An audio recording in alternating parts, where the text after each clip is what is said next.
SimWorld presents Around the Table with E and the Fat Man. What's up, everybody? It's the B.O.B., and I'm here with my man E. How are you doing today?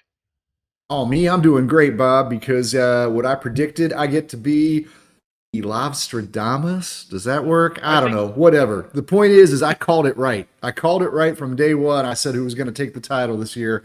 So I feel like I won it myself. I was out there on the court making buckets, ripping rebounds. There you go. Well, this is Around the Table with E and the Fat Man. That is E. I am the Fat Man. This is the podcast that we talk about whatever we want. I think the topic for today's episode is pretty obvious. Golf. What? Golf. I mean, so yeah, okay, yeah. No, I mean the run to Toyotathon, right? The topic is Toyotathon. I don't know what else we can talk about. Is that the month? It's the new month, Toyotathon. Is that it? I think so. It's like you get Easter, you get Juneteenth, and then you get Toyotathon. I forget how the holidays fall, something like that. Oh, well, obviously we're going to talk about the Run to One championship game. Oh, that. Season two ended yesterday with a big win from the ORIGINators over Rocky Mountain Monsters 73-65. Rocky Mountain, they hung in there for... They did. They hung in there for 3 quarters, and we're just going to say that was the first, second, and the fourth quarter, because that third quarter. Yeah. They were around for part of the. They were around for an early part of the third quarter, at least anyway. And yeah, there was a spell there where things got out of hand. But look, the point is they were trading punches, blow for blow. More than half of this game. Just had a little bad spell in the second half, but I'm proud of Rocky too. They played great in this tournament. Absolutely. Well, I guess I'll just ask you. I mean, you made your prediction. Your prediction came right. What impressed you the most, or what stuck out to you most in the championship game? Oh, definitely my predictability. That was the most outstanding thing. Oh, but you mean like with the players? Well, I'll tell you what. A couple of things. I'll give you my takeaways, and this is actually all pretty brief. I think what made the ORIGINators so special this year and made them one of the best prep teams we have ever seen are the obvious thing, and that was the talents of Cooper Flagg and also Viktoras Ilgauskas. And I've made this point before. I think that the two of them made each other better too. I think that Flagg getting to play with a big like Ilgauskas kind of opened some things up for him, and also vice versa. I think they both really benefited. The OGs benefited. But the second thing is that they won all year with defense.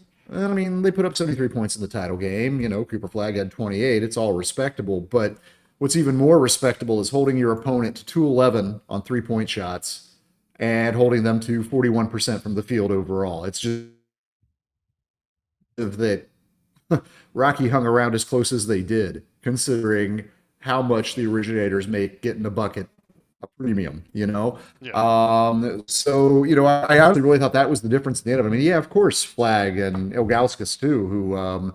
well, what? I got his line right here. 10 points, 13 rebounds, 5 assists, 7 blocks. I mean, that's a nice night in a 32-minute game. And, of course, Cooper Flagg putting up 28 points. But really just the team defense, too, meant so much all year long for the OGs. And I thought it was a difference maker in the championship game. So, wait, so you're telling me there wasn't 5 Cooper Flaggs out there the whole? Because from what it sounds like, no, there wasn't. It's always Cooper actually. Flagg. It's Cooper Flagg, and nothing else. I mean, no, there were a few other guys that helped. There were a few other guys pitched in. If a team was only relying on one person, don't we think that LeBron would have had more rings? I mean, if a team needed more than one person, you know, I mean, I think we would have seen some other SimWorld prep teams maybe not get bounced out in the first round like we did. People want to talk like it was all Cooper Flagg and nothing else. Everybody disrespects the coaching job that Coach Dodge does. Everybody disrespects, again, the team defense that they do play. Cooper Flagg's not the only one out there playing defense. I believe that. And I'm sorry, but I got to jump in there, Bob, because you triggered me talking about like the disrespect. And I don't know if it was full-blown disrespect or not. I think people actually respect Cooper Flagg, and they respect Alyssa Dodge. But you know what they didn't do? They didn't vote the younger one Player of the Year. And you didn't get that. And Alyssa Dodge didn't get Coach of the Year. And they both had my votes. So I actually thought it was a little bit of redemption, too. And I thought it was a little bit of justice, and it made me happy that they win a title. And, you know, couple years from now, a couple seasons from now, I think people will remember that title run more than they remember who won what media voted award at the end of the day. I'm sorry to interrupt you, Bob, but I did have to get that off my chest. So you're fine. I did want to stay. I wanted to highlight a player that doesn't get talked about nearly enough, and that was Justin McGavin. Justin McGavin. I think if we go back and watch the run to one. All the games. McGavin was from what I saw, McGavin was usually put on one of their top players, one of their top scorers, if not the top scorer. He really clamped some guys up this season. In this postseason, and it's one of those things that really goes unnoticed because again, everybody wants to talk about Cooper Flag the cyborg. Yeah, sure. And again, not saying Cooper Flag isn't a cyborg because clearly he is. If you see some of the things that he does on the court. But to disrespect all of the other players that clearly have put in the work, when Justin McGavin's out there, St. Lamar the ninth, his name doesn't get called a lot. But some of the chemistry him and Justin McGavin had when they were out there together was amazing. Caleb Boateng, he puts up some solid highlights every now and again. I know during the championship game today, as soon as I saw him come in, I was kind of like, oh no, what's going to happen here? And he went and threw down a dunk, and it's not really what I was expecting from him. Not saying that he can't do it, but he was playing at another level today.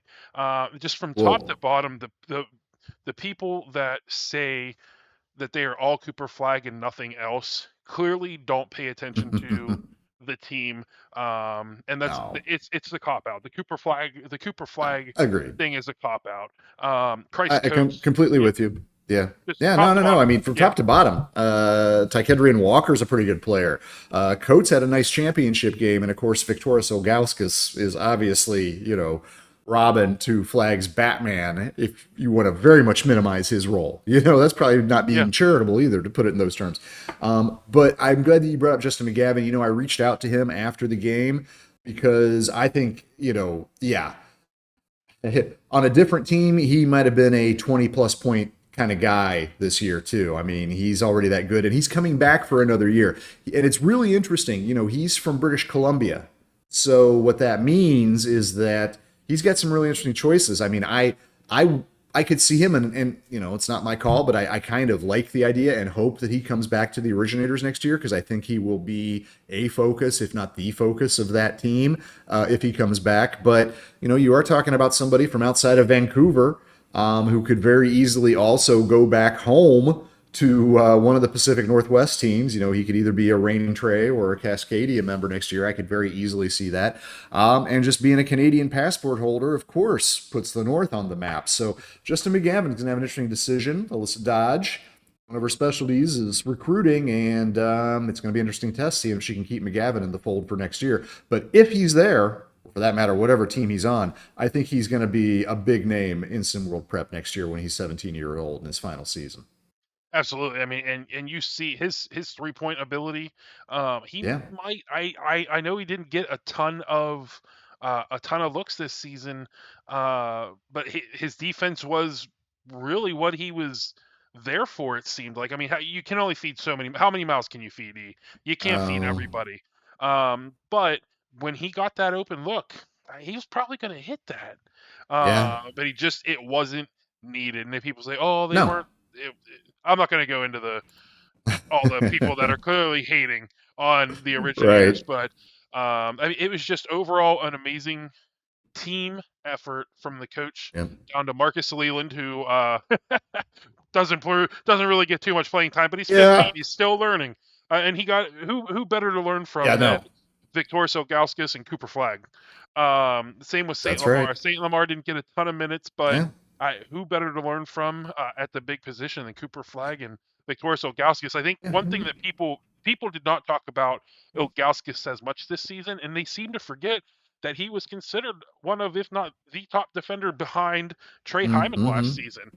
But again, people you're talking about a guy that had 7 blocks in the title game too. So he he really stepped up in the title game. And again, McGavin, Coates, Walker, Ward, Laster, Boateng, Yeah.